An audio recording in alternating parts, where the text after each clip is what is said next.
kang babayaran ng buo kung di tapos, di ba? Pero dahil pera, hindi mo pera, pera ng tao, binayaran mo kahit buo para lang yung disbursement rate mo.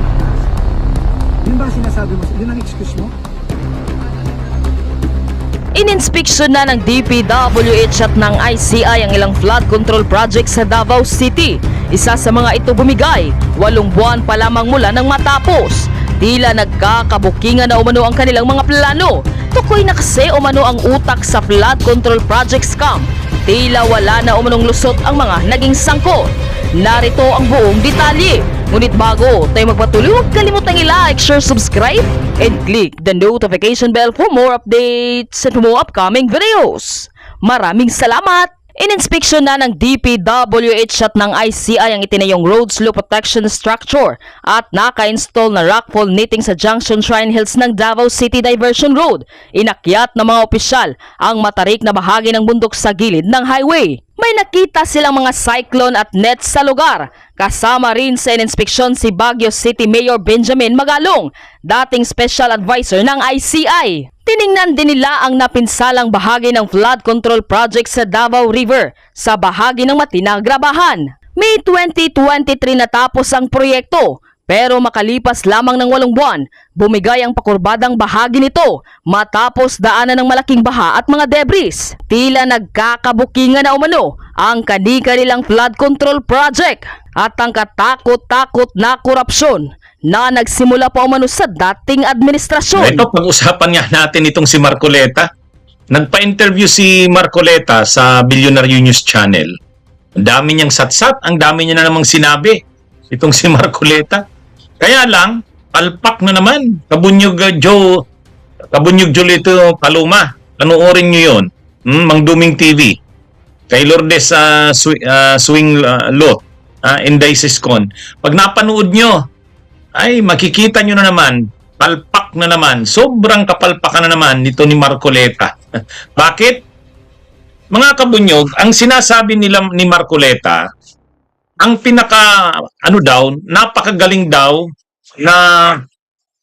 napakagaling daw na testigo o witness.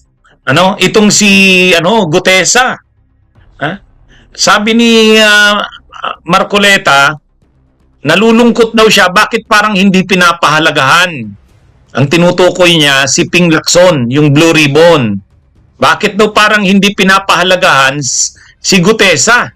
Samantalang si Gutesa daw ay credible na witness. Ito daw ay napaka-importanting witness or testigo kung gusto talagang malaman ang katotohanan. Dahil ito daw ay wala naman daw wala naman daw siyang makukuha si Gutesa sa pagtestigo niya. Ibig sabihin dapat paniwalaan siya. Ayan ang mga kabunyog ang sinasabi ni Marcoleta. Bakit daw parang ang direksyon ng investigasyon ng Blue Ribbon, ang tinutukoy niya sa pangunguna ni Lacson, iba ang binibigyang importansya. Hindi man lang daw pinapahalagahan itong si Orly Gutesa. Marami daw itong nalalaman ayon kay Marcoleta. Dapat daw ito ang bigyan ng pansin. Bakit natin sinasabing palpak na naman si Marcoleta? Simple lang. Kung sa tingin mo kailangang pahalagahan si Marcoleta, si Gutesa, o di i-present mo. I-present ninyo isang beses lang. Nung pinapatawag na sa DOJ, hindi nyo naman i-present na. O itinago nyo na. Hindi natin alam kung nasaan na ngayon si Gutesa.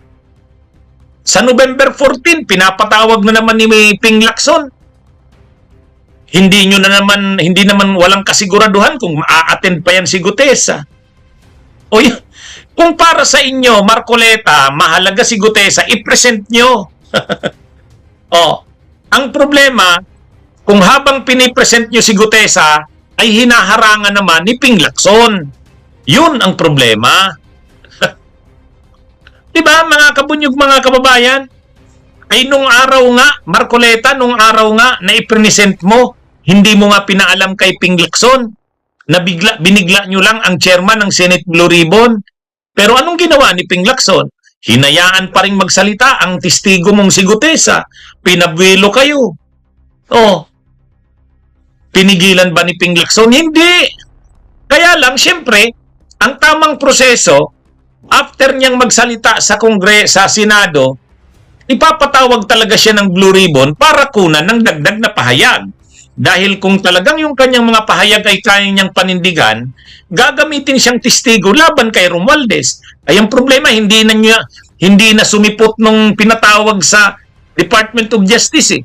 Oh, tapos ngayon, ang sasabihin nyo, Marcoleta, ha? Parang ang pinapalabas nyo, parang pinipigilan si Gutesa na mag-testify. Sinong pumipigil sa kanya? Wala naman eh. Oh. Ito kasi mga kabunyog ang pagkakasabi ni Marcoleta. Ito, kita ko sa inyo. Ito yung sinabi ni Marcoleta eh. Oh, ayan. Ayan. Why are we allowing ourselves to be swayed into other directions? Gutesa is the most credible witness ever presented in that committee. Why? Gutesa has nothing to gain. Gutesa has everything to lose, including his life, the safety and security of his family. But the most important thing, Gutesa was able to connect the dots from Saldico to Martin Romualdez. Sinabi yan ni Marcoleta sa interview sa kanya. Ano? O yan, ano lang yan? Ngayon lang yan. Yan din yung sinasabi sa ito din. Nung kinote din si Marcoleta, yan din yung sinabi. Sabi dito, Gutesa is the most credible witness ever presented in that committee. Why? Because Gutesa has nothing to gain. Gutesa has everything to lose. Okay. Para sa inyo, napaka-importante ni Gutesa. O, ba't hindi nyo pinipresent? Ba't hindi nyo pinipresent? Isang beses nyo lang present eh. Dapat, kahit nung mga sumunod na patawag, uma-attend siya. Ay alam naman ng lahat, nakapubliko naman, na matapos yung pag-appear niya doon sa Senate, ay pinapatawag na siya sa Department of Justice. Kukunan niya kukunan siya ng dagdag niyang mga statements, i-verify ng Department of Justice yung kanyang mga sinabi sa kanyang pag-appear sa Senate. Malalaman pa ang ibang detalye ng kanyang mga sinabi. Ngayon, kung pinanindigan ni Gutesa yung kanyang mga sinabi, nag-appear siya sa Department of Justice, pagkatapos ipinaalam niya sa publiko kung anong mga sinabi niya sa Department of Justice, tapos hindi siya binibigyang halaga ng Department of Justice, ayun, may karapatan na ngayong magsabi kayo, Marcoleta, na parang binabaliwala si Gutesa. Akusasyon mo, parang binabaliwala si Gutesa eh. Hindi binabaliwala si Gutesa. Sa katunayan, hinahanap na nga siya. Ang problema, hindi na makita kung nasaan na si Gutesa. Yan ang totoo, Marcoleta. Yan ang problema sa inyo eh. Nag-present kayo ng testigo. Pagka-present nyo ng testigo, hindi nyo na pinanindigan.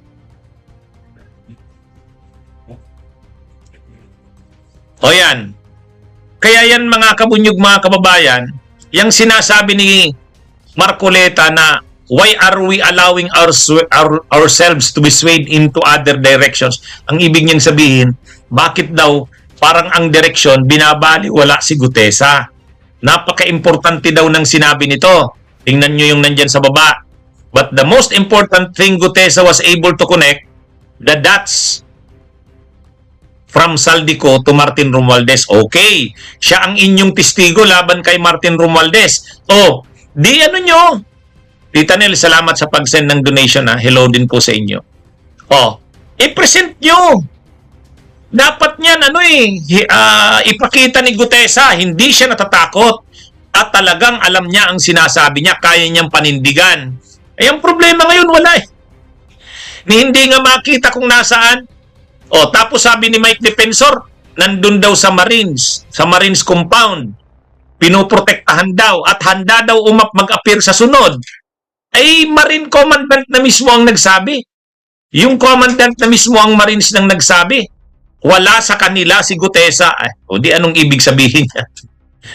Pero wag na tayong maganuhan, Marcoleta. I-present nyo na lang si Gutesa sa November 14. Yan yun. At i-detalye niya. Kasi yung kanyang pagkaka-appear doon sa Senado, general lang yung mga statements niya tungkol kay Romualdez. Detalyihin niya. Mas makukuha ninyo ang simpatya ng publiko, mapapaniwala ninyo kung habang gustong magsalita ni Gutesa ay pilit siyang binubusalan, hindi siya pinapabuelo. Yun ang may problema. Ito hindi. Ang problema nasa inyo eh. Hindi sasabihin nyo, hindi binibigyan ng pagkakataon ng testigo ninyo. Kaninong kagagawan? Kaninong kagagawan? Bakit hindi nakakabuelo ng pagsasalita ang testigo nyo? Sa inyo rin eh. Hindi nyo pinipresent. Diba mga kabunyog, mga kababayan? Si Gutesa daw ang most credible witness. O di sige. Kung most credible witness yan, i-present nyo. Hayaan siya na i-detalye yung kanyang mga kwento kasi general yung pagkakakwento niya eh. Basta ang sabi niya lang, siya ang nag-secure ng mga tauhan ni Saldico na nagdala ng mali-malitang pera papunta sa bahay ni Romualdez. Yung ganun lang. Kailangan na siya ngayong tanungin. Interpellate. Hindi naman pwedeng pagkasabi niya nung kanyang, binasa niya yung kanyang sinumpaang salaysay doon sa Senado, pus na. Ayan yun. Tapos ngayon, sinasabi ni Defensor, nandun daw sa Marines, sabi naman ng Marines, wala naman yan sa kanila. Paano yan? Kaya,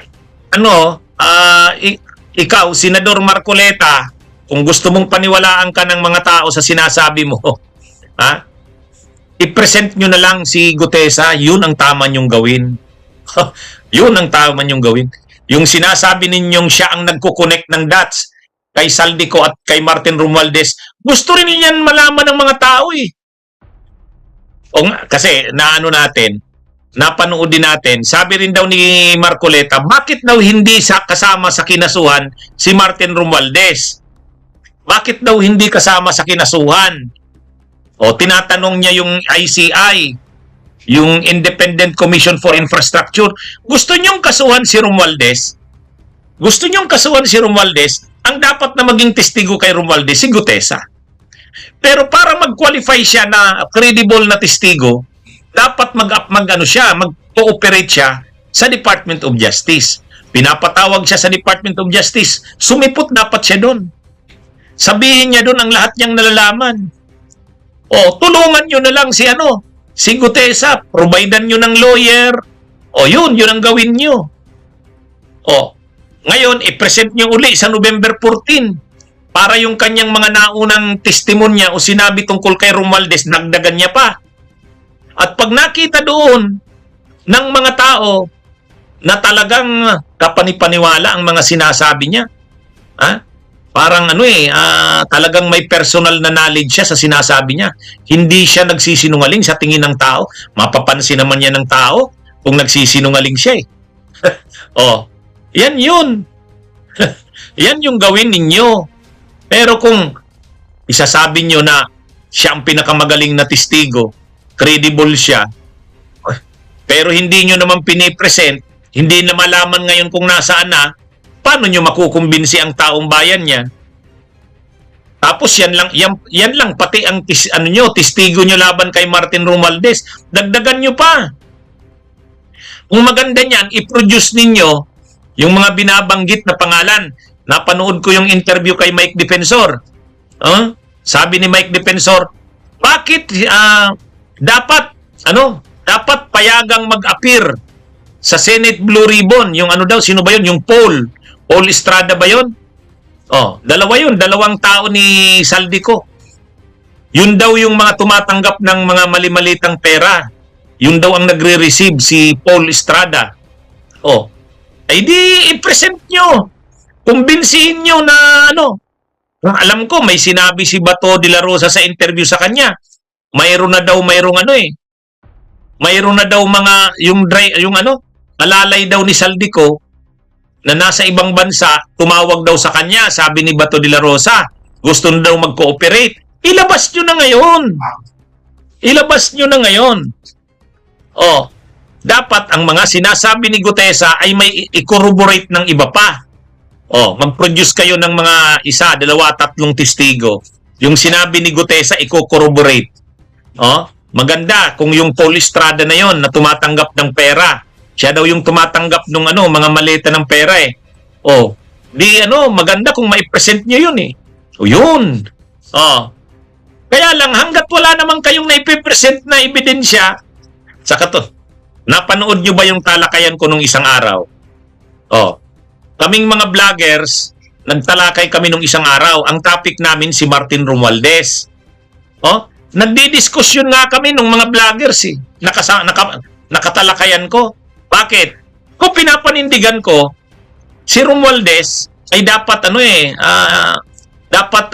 anuhin din, imbestigahan.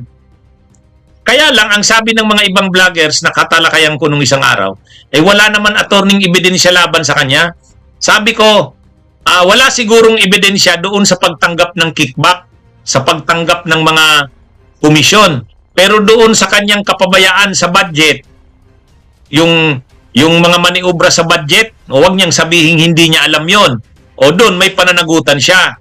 Pero kung talagang gustong makasuhan si Romualdez ng ano, criminal case, katulad ng ikakaso kila Jingo Estrada, kila Revilla at saka kay ano, Saldico, ay dapat may lumitaw na testigo na talagang magpapatunay na tumanggap nga ng pera si Romualdez. Itong si Gutesa, pwede na ito. Dagdagan lang ng iba pa na magko-corroborate. Kaya lang, kung dito pa lang kay Gutesa, hindi na nag-a-appear, eh paano magiging kapaniwala yan? Yan yung ano. Kaya, hanggat walang naipipresent na mga testigo, ganyan na lang yan si Romualdez. Talaga lang na ano, babanggitin lang na bakit si Romualdez hindi napapanagot. Eh, hindi naman talaga yan masasampahan ng kaso kung walang testigo at ebidensya eh. Sinong magpo-produce ng testigo at ebidensya laban kay Romualdez? Ay di yung mga galit kay Romualdez. Sino ang galit kay Romualdez? Ay di ba sila ano, Marcoleta, kayong mga nasa minorya?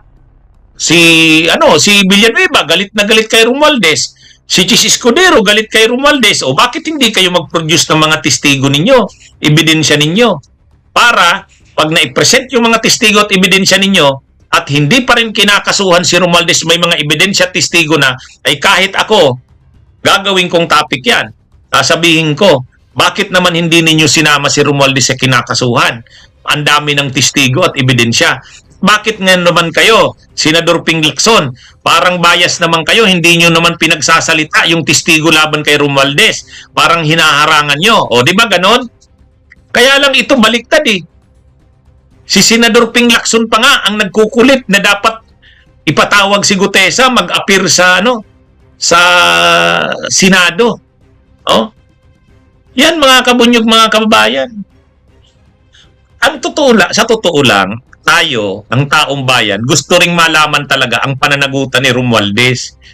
Kaya lang, sinong magpo-produce ng testigo laban kay Romualdez? Eh di yung mga tao na galit kay Romualdez at gusto talagang madiin si Romualdez. Sino yun? Kayo yun, Marcoleta eh. Kayo yun. Si Chis Escudero, si Villanueva, di ba? Nagsabi na sila, ilalabas din daw nilang ebidensya nila, testigo. Hanggang ngayon, wala tayong nakikitang testigo at ebidensya eh. Kaya, nakakalibre si Romualdez. Wala naman eh. Tapos nagrereklamo kayo bakit hindi daw kinakasuhan. Kahit naman ang ombudsman, hindi naman makakasuhan yan si Romualdez hanggat walang testigo. Tama si Batuman, si Sara, o ang mga Duterte, galit sila kay Romualdez. Sabi ni Argo, host, wag natin protektahan si Romualdez. Hindi ko nga pinoprotektahan, Argo. Maglabas na nga kayo ng testigo ninyo. Argo, kapag may linabas kayong testigo, hindi ko diniscuss dito. Di ba? Actually, nung lumabas yan si Gutesa, diniscuss ko yan. Argo, alam mo yan. Anong sabi ko? O ayan, may testigo na laban kay Romualdez. Seryoso ito. Dapat sagutin niya. O di ba? Ang problema, wala na si Gutesa. Hindi na malaman kung nasa. Ang sabi ni Defensor, nasa Marines. Ang sabi ng Marines, wala sa amin yan. O, di ba? O anyway, tapos ngayon, ang sinasabi ni Marcoleta, why are we allowing ourselves to be swayed into other directions? Parang sinasabi niya, bakit parang ang direksyon ni Lacson nung Blue Ribbon ay iba. Hindi man lang daw pinapahalagahan si Gutesa. Ewan ko, hindi natin nakitang hindi pinapahalagahan ng natin bawat salita ni Mike Defensor kasi hindi na natin panonoodin yung video, babasahin na lang natin yung kanyang mga sinabi. Isa-isa. Okay? Although, tinake up na natin ito, pero may mga words siyang ginamit at sabayan natin itong, yun, ano ba ang nakita sa CCTV. Binanggit ko na sa inyo na kahapon, pero mas aanuhin natin ngayon. Mas sihimayin natin ngayon. Ito, pakinggan natin, basahin natin mga kaklira. Basahin natin. Okay, basahin natin. Kung paano niya nilaglag. Pati nga sarili niya nilaglag niya mga kaklira. Okay, dito tayo. Ito, nabigyan natin to, di ba? Una, binanggit niya, hindi niya kilala ng personal si Gutesa. Sinabi niya, wala siyang alam sa background ni Gutesa. Wala siyang alam kung paano ito nakapagtrabaho kay Saldico. Basta sinabi lang niya, nalaman ko na lang kasi sinabi ni Gutesa na nagtrabaho siya kay Saldico. Ganun lang. Doon na niya sinabi kung paano itong, paano siya nakita, paano siyang pinuntahan, paano yung text, paano? Wala, di ba? Wala na yun. Dumiretso siya kay Sergeant Gutesa. Okay. Ito lang, mga klira. Just a side story. Nung nag-uusap na riyan, okay? Dito nga tayo sa konti. Gusto ko, ayan. Senate witness Orly Gutesa said he learned about the notary services of Atty. Pechi through Google. Through Google daw, okay? This was disclosed. Sino nag-disclose na nalaman yun sa Google? Hindi naman si di ba? Hindi si Gutesa. Si Defensor. Nalaman lang, itong notary publiko na to sa Google. Hindi pa ako nag-research ha. Notary public. Siguro nga, no? Notary public in Manila. Hanapin natin. 24/7. Ito. Meron sa 24 hours. Wow, sipag naman yan. Pakita ko nga. Masipag. Pag may mga 24 hours.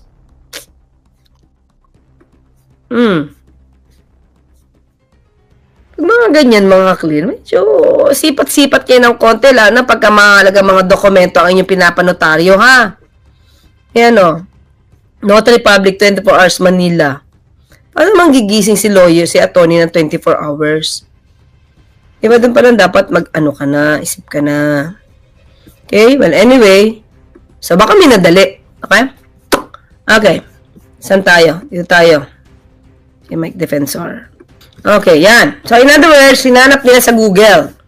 So, sabi niya, hindi siya naghanap. Sabi na, nahanap lang. Pero tingnan natin na paano. Just a side story, nag-usap na riyan, sabi ni Senator Rodante Marcoleta, Sergeant, panotarize mo naman yan. Okay? Okay, ito mga kaklira. Nung sinabi ni Senator Marcoleta na panotarize mo yan, tapos na yung dokumento, right? Natapos na yung dokumento, natapos na yung affidavit, at yung affidavit na yun ay pinagtulong-tulungan nila. Senator Marcoleta, si Mike Defensor, at saka ni Sergeant Gutesa. So, nung, Sergeant, Sergeant, panotarize mo na yan. Tapos na yan. Tapos na nilang ginawa yan. Bakit? Dito tayo, balikan natin yan, pero papakita ko sa inyo to. Ito. Defensor admitted that he and Marcoleta helped Gutesa in preparing his affidavit. Yeah? Siya nag-admit. So, in other words, nung papanotaryuhan na yan, ibig sabihin mga kaklir, nung sinabi niya panonotaryuhan yan, tapos na nila yung dokumento. Okay? Sergeant, panotarize mo na yan. Hindi naman yan panonotarize kung hindi pa tapos. So, tinulungan nila itong si Gutesa mag-prepare ng affidavit. At sinabi ngayon, ni Marcoleta, sige, panotarize mo na yan. After nilang tulungan si Gutesa doon sa salaysay. So, in other words, mga ka-clear, hindi ito basta surprise witness na sinasabi na nag-usap lang sila. Ganito yung parang kwento ni, please correct me if I'm wrong, ha? Ito, di ba, Dictus Rex? Ito yung kwento ni Marcoleta, ni Senator Marcoleta, na parang kaya wala siyang dokumentong binigay, surprise ito, kasi nag-usap lang sila sandali, di ba, nag-usap lang sila sandali, tapos, sige, gumawa ka na ng affidavit, tayo mo na, kapag oras ka, ito kami, dito mo ako mapuntahan sa oras na to kasi yan yung hearing. So, kung kasama si Senator Marcoleta na gumawa ng affidavit ni Gutesa, it means alam niya na yung laman nun. Right? Kung alam niya na yung laman nun, bakit hindi niya pa rin nagawang sabihin ito sa Blue Ribbon Committee ahead of time? Bakit hindi niya rin to sinabi kay sa chairman ng Blue Ribbon Committee na si Senator Lacson? Samantala, mga ka-clear, ang paggawa ng affidavit, hindi ito mabilisan, ha? Hindi ito 15 minutes lang. Diba? Lalo na kung hihimayin nyo yung kwento kung paano nag-start hanggang dulo. So, lumalabas dito, mga ka-clear, hindi totoong sandali lang nag-usap. Hindi sandali lang pinakilala ni Mike Defensor si Gutesa kay Senator Marcoleta. Nasa office ito, may computer to, may printer ito. Inayos ang salaysay. Di ba? Tinulungan nila eh. So, mga ka-clear, ako, minsan na, ito interview, hindi pa ako gumagawa minsan ng salaysay, ha? May isang kliyente, halimbawa, tatanungin ko, kasi halimbawa, may case. So, umpisan mo yan sa umpisa. Minsan, umaabot ng isang oras, tanungan pa lang namin yun para makakuha ko ng facts. Maiksi pa yung oras na yun, ha? Pwede yung pampabalikin yun kasi minsan kulang-kulang ang mga documents. Now, with this, na mahaba yung salaysay ni Gutesa, at mukhang si Senator Marcoleta ngayon may kabisado dahil diba, merong hindi binasa, kulang yung kopya ni Gutesa, pero ang nagturo pa sa kanya na hindi yan, basahin mo na lang. Kulang yan. Hindi ba si Senator Marcoleta?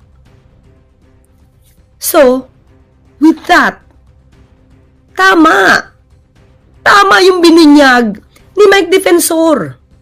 Nakasama si Senator Marcoleta ang gumawa ng affidavit. Diba? So, kung ikaw ang gumawa niyan a day before, diba, may 24 hours ka o sabihin na natin 12 hours ka to tell your colleagues na merong witness at ito ang kanyang salaysay. Diba? Kahit hindi pa yun na panotaryuhan at sinabi pong panotaryuhan mo na yan, ibig sabihin, alam mo na, may draft na, alam mo yung laman. So, ba't hindi niya yung pinicturan kung totoo to na, well, surprise daw, pero, di ba, one day before, alam mo na yung statement, bakit? Pwede naman, di ba? Picturean mo na yung ginawa, and then spread mo na to. Distribute mo na. Isend mo na sa mga senador na involved sa Blue Ribbon Committee. Para hindi sila ma-surprise. Di ba? Kasi lumalabas dito, mga kli, hindi naman pala siya surprise witness para kay Marcoleta. Kay Senator Marcoleta. Na-surprise talaga ibang mga senador dahil talaga palang prepared. Yung salaysay. Prepared. Diba? Sige, tuloy tayo. Kaya O Sergeant, panotaris mo na yan. Ibig sabihin, it's done. Finish. Nabasa na ni Senator Marcoleta. Sa tulong nila, natapos nila yan. Kaya, sige, panotaryohan mo yan. So, not even a copy, a photocopy, screenshot, walang binigay si Senator Marcoleta sa kapwa niya senador.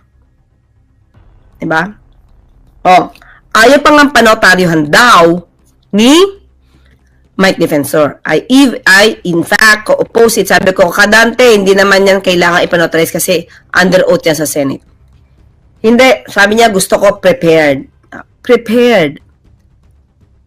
So, hindi siya surprised. Prepared. Diba yan, no? Sabi ko sa inyo, nilaglag ni Mike Defensor si Senator Marcoleta rito eh. Hindi. Sabi niya, gusto ko prepared. So, hindi siya surprised, diba? Prepared eh. Prepared yung pagte-testify niya. Prepared yung kanyang dokumento. Prepared yung affidavit niya na pinagtulungan nilang ayusin. Kasama si Senator Marcoleta. Prepared. Oh. Natapos kami 5:30 kasi I have a meeting at 6 so nauna ako. Ayan, nauna siya ha. Sabi ni Mike Defensor. Okay. Now, ito nakakataka. Ginugol daw nila, Defensor said the notary public was somewhere in Manila. How would you know? Nauna ka, di ba? Ba't nalalaman somewhere in Manila? Nauna ka. Oh. Nakalagay pa nga doon 24/7. How would you know? Na 24/7. Kasama ka rin nag-Google? Naghanap ka rin ng notary public? O totoong kayo talaga yung naghanap ng notary public for Gutesa? Ha? Akala mo tindahan ng 7-Eleven. So, di ba sinisira ito? Okay na yan. Pero ito, wala ka na. 6 o'clock, umalis ka na. May meeting ka 6 o'clock. So, nauna ka. Bakit mo malalamang pumunta siya doon? Pinasumpa siya at pinirmahan niya tapos ni-register. How would you know? Oh, diba? Ang sarap i-cross-examine dito ni Mike Defensor. Paano mo nalaman? Paano nasabi yan? Were you there? Paano mo nalamang pinirmahan? Paano mo nalamang ni-register? Paano mo nalamang pinanumpa siya? You were not there. Ha? When pressed how Gutesa learned about 24/7 notary service, ito na naman tayo. Siyempre, kailangan yung sumagot kasi nagsalita siya eh. Sabi niya, the more you talk, the more mistakes you will commit. Diba? Less talk, less mistake. Kakadaldal mo, malabas, nalaglag mo, sinabit mo, si Senator Marcoleta. Kaya sabi niya, Defensor replied, Google.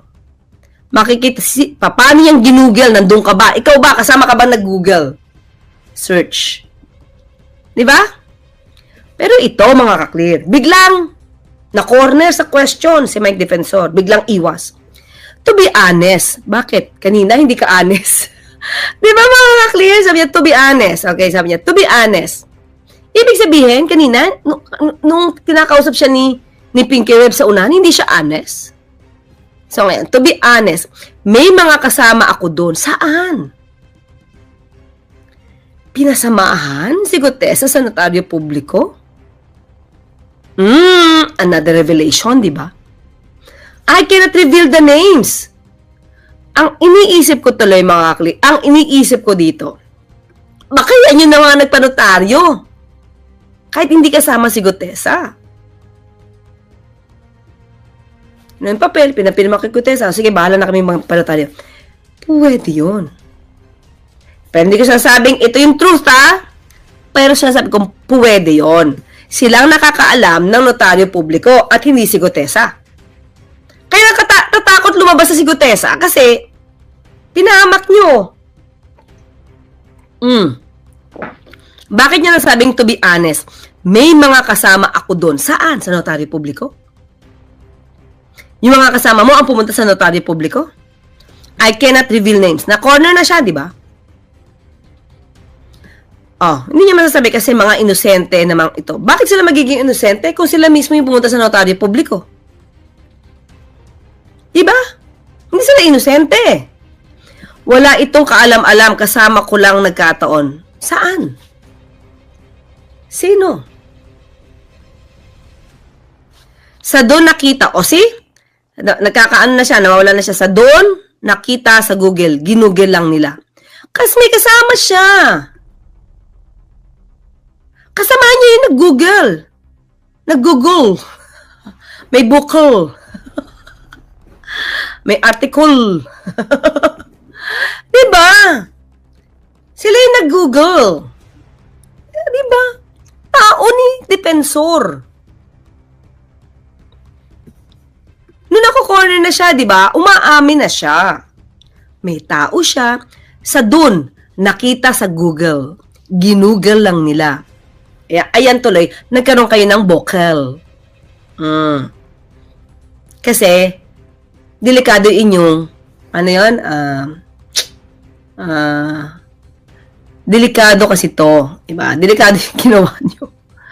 Diba? Kaya tuloy kayo, nandito ngayon kayo sa article ng politiko. Kaya yan, diba? Na Google search nyo lang. Kita nyo? Kaya minsan, mas okay na binabasa yung mga salita. Okay na yung pinapanood sa video. Pero mas naiisa-isa natin, no? Sa doon nakita sa Google, ginugel lang nila, kasamahan ni Mike Defensor, yung nag-Google ng notaryo publiko. Kaya, baka nga, si Gutesa, hindi na pumunta ng notaryo publiko. Yung tao na lang ni Mike Defensor. Pwede, di ba? Eto, Defensor admitted that he and Marcoleta helped Gutesa in preparing his affidavit. So, in other words, nung ipapanotaryo na yan, tapos nyo nang gawin. Diba? Nilinis nyo. Diba? Tinulungan ko siya, like, kung ano yung kwenta niya, ano yung kwento niya, step by step. Diba? Step by step. So, it means, hindi totoo, na sandali lang nagkita si Marcoleta sa si Gutesa. Matagal to, step by step to. Ito dapat sabihin mo, ito dapat sabihin mo, ito dapat sabihin mo. Ito sasabihin mo. Yan. If you notice nga, hindi naman perfect yung English niya dyan. Hindi naman legal na legal form yan. Talagang salaysay. Kung ano yung kwento niya, inayos lang namin ng maganda and then we presented it. Diba? Pero still, the question is, alam ni Marcoleta, Senator Marcoleta, ang statement, inayos nyo, pinaganda nyo, still, he did not reveal it beforehand to the chair of Blue Ribbon Committee. Why? Why? Si Senator Marcoleta nga, in fairness, parang sinabi niya, parang mali yung Tagalog dito, inayos nyo nga Kasi Sergeant Bellissimo, inayos lang namin. Inayos nila. Defensor stressed that one attorney Esperanza denied notarizing it. Okay, pointed out Notesa under oath told, okay, wala na yan. Ayun lang, mga kaklir. Diba? Sa bawat revelation na ginawa ni Mike Defensor, huli kung anong papel niya at ang papel ni Senator Marcoleta sa ginawang statement ni Gutesa. Diba? Kaya ayaw banggitin ni pansin niya, ayaw pa banggitin Mike Defensor. Bakit yan? Diyan tayo nagpo-focus sa Notary Public. Ba't natin i-focus yung laman? Paano magpo-focus ang laman? Kung yung proseso nyo, questionable na. Kung yung proseso ng paggawa ng papel, inayos nyo. May partisipasyon kayo sa kwento ni Gutesa. Di ba mga kaklir? Eto. Meron dito Pero ayoko papakita ko lang sa inyo, pero ayoko siyang take up in detail kasi hindi naman siya mainstream. Diba? Ayan Sabi dito, Facebook ito Benedict Osea Rosana. Ayan. So sorry pero ayoko siyang take up kasi wala pa akong pinanghahawakan kung ito ba ay totoo o hindi. Pero sige, babigay ko na rin kay Benedict ang kortesiya, di ba? Kasi siya ang may labas nito. Gutesa admitted that he was only forced to sign a fake affidavit against former Speaker Martin Romualdez out of fear and pressure. Yan ang sabi mula dito. Pero hintayin natin mga clear. Pagka ito ay na-mainstream na at pinatotohanan mismo ni Gutesa, itong salita niya na to, saka natin take upin. Pero for now, hindi muna. Hayaan lang natin na nandiyan ang post ni Benedict Osea Rosana. At ito, mga clear ito. Maliban dyan, syempre, mukhang nagkabanggaan na naman si Senator Lacson at saka si Senator Marcoleta dahil hinihingin ni Senator Lacson ang tulong ni Senator Marcoleta para malocate itong si Gutesa. Bakit? Sila may kakilala eh. Sila yung nag-meet, sila yung gumawa ng dokumento eh. Sila yung nag-ayos ng dokumento ni Gutesa eh. So it's just right for the Senator Lacson to ask the assistance of Senator Marcoleta to locate the whereabouts of Gutesa. Diba? We will send Gutesa subpoena through the office, through the office of Marcoleta. Hindi na kay Gutesa. Bakit? Di nga nila alam hindi nila malocate si Gutesa. Kaya itong subpoena, Senator Marcoleta, paabot mo yan kay Gutesa. Total kayo nakakalam ng whereabouts niya eh. Sabi niyo, nasa Marines eh. The problem is, dininay ng Marines. Di namin yan, wala yan sa amin sa kustodiya namin yan. At sila pa ni Senator Marcoleta, di ba? Nabalita nga namin, ay may nahuli daw ang Marines na umaali-aligid at gusto yatang whatever gawin kay Gutesa. Pero, paano yun? Wala daw sa kustodiyan nila si Gutesa. So, kung wala sa kustodiyan nila si Gutesa, hindi rin totoo yung sinasabing may nahuli na umaaligid kay Gutesa. So, sino na ba rin sabi dito ng mga katotohanan? Sabi dito, and or the residence of Office of Defensor. Sa inyo padadala yung subpoena kasi kayo nakakalam ng whereabouts niya. They had a hand presenting Marcoleta. They had a hand in presenting Marcoleta. Mali ito. They have a hand in presenting Marcoleta. So we hope they know how to contact Gutesa. Okay? Okay, now, ito ang medyo masakit sa bungo. The Senate pro tempore also revealed that Senate CCTV footage showed Gutesa lounging at Marcoleta's office for 30 minutes in the morning of September 25. Before heading to the session hall for the committee hearing. And prior to that, alam niyang pupunta. Pinapunta niya si Gutesa, binili niya sa tao niya ni Senator Marcoleta. Di pa rin niya in-inform si Senator Lacson about this. Why? Pakita ko sa inyo Nahuli kasi. Okay, pakita ko.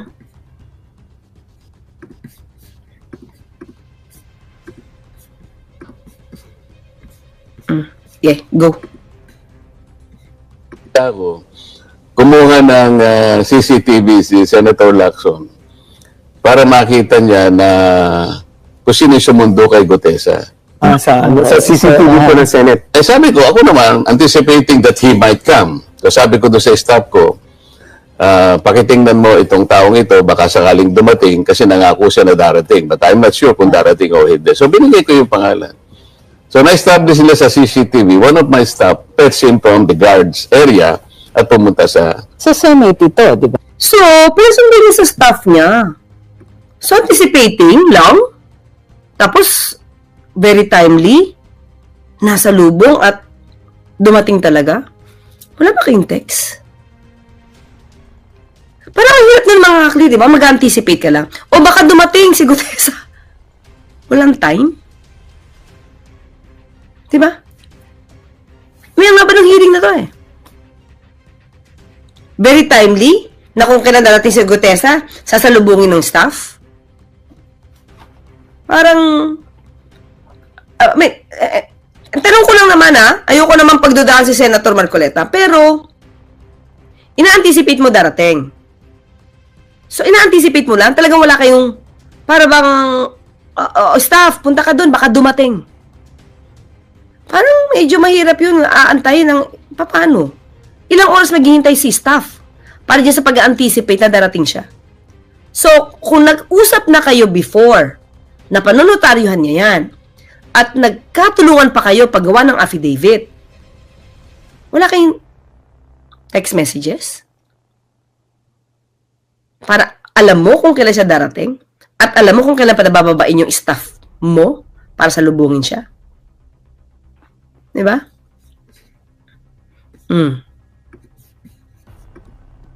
Sa Senate. So, Ngayon, lalo sa pintuan ng Senate. ano? Sa pintuan, Sa pintuan, kasi pagpasok, doon pa lang, sa kasi loob, maraming Pirma. pirmahan. So, O, di ba? Alam nang darating, kaya nga sinalubong. Parang, nahihirapan ako makaklik. Kung hindi mo alam kung anong oras siya darating, wala kayo usapan kung anong oras siya darating, or text man lang. Parang ang hirap pababain naman ng staff na maghintay siya doon for how many hours? Di ba? Unless, alam mo na 9 o'clock siya darating. So, expected yun. Di ba? Hinihintay mo lang kung matapang siya kung darating siya for that affidavit na ginawa ninyo. oh, Check-in. para lang makapasok siya ng mabilis, kasi sabi ko, before 9 o'clock, nandun ka na. Oh, may usapan sila sa oras. May usapan sila sa oras. Question is, bakit naman sa si Senator Lacson, kung totoo yun kung totoo na merong CCTV, ba't kinakailangan niyang kumuha ng CCTV and spy on us? Is this the work of a senator? No. Hindi ako masyadong agree doon. Bakit yon pinahanap kung ano siya dumating? Siyempre, para malaman natin, pati tayo, kung totoong surprise witness yun. Di ba? Makikita din doon, kung 30 minutes kayo nag-usap prior to the hearing, ni text, ni message, di mo in-inform yung mga kapwa mo, senador, na may darating na witness. In-anticipate niya na kasi 9 o'clock darating Before 9, sabi niya, di ba? So it means, he may or he may not come. But still, ang point dito is, there was already a prepared affidavit. He wanted it to be notarized. He wanted it to be prepared. He wanted to be notarized to make it appear prepared. Then despite that, you did not inform your colleagues about the witness, about Gutesa, who might be a resource person against Saldico and against Romualdez, Congressman Romualdez. So that's the purpose is, and the question is, why? Ba't hindi mo kailangan isabihin? Diba? Frustrating makipag-usap sa DDS relatives ko kahit gusto kong magkaroon ng healthy discourse para ipaliwanag ang mga bagay-bagay. Sana manaig ang truth. Catatonic therapy, wala na tayong magagawa sa kanila kasi hindi naman sila after the truth. Diba? Boy at Kim? Hindi sila after the truth. After sila sa gusto nilang paniwala ang truth na maka Duterte. Basta anything against Duterte, yun yung fake. Kahit yun ang katotohanan. So, blind followers ang tawag dyan, pag ganyan. Kasi hindi na sila makikinig sa truth. So, sa mga blind followers, wala kayong magagawa dyan. Pagdasal nyo na lang. Diba? Sa atin naman mga Chris, siyempre ang gusto natin, kung ano yung tama, itama. Kung ano yung mali, sabihin natin. At kung meron tayo mali, at meron tayo, kaya nga sasabi ko sa inyo, please tell me. Baka may mali ako, pakicorrect nyo nga ako dito, baka may update tayo. So, yun lang. Anyway, mga ka-clear. Pinakita na natin dito ang naglagan. Kaya mukhang nagkakaroon na naman ng iringan. I hope not. Si Senator Lacson at saka si Senator Marcoleta because of Gutesa. Ba? Damay si Mike Defensor, at yung iba mga tao niyang siyang may trabaho dito sa mga notary publiko na to, pumunta, nakipag-usap, tapos ayaw mong sabihin kung sino. Bakit? Baka kasi lumabas na sila lang yung pumunta. Di ba? So, hindi nyo na pwedeng kausapin yun kasi baka hindi alam at mabulgar pa yung mga iba pang katotohanan. Iba kasi kung inutos-utusan lang yan, tapos isasalang mo ngayon sa Senado yan, at kung hindi katotohanan na sasabihin yan, windang-windang talaga yung sasabihin nila yan sa Senado. Kaya di niya na sinabi kung sino. Mas delikado. Di ba?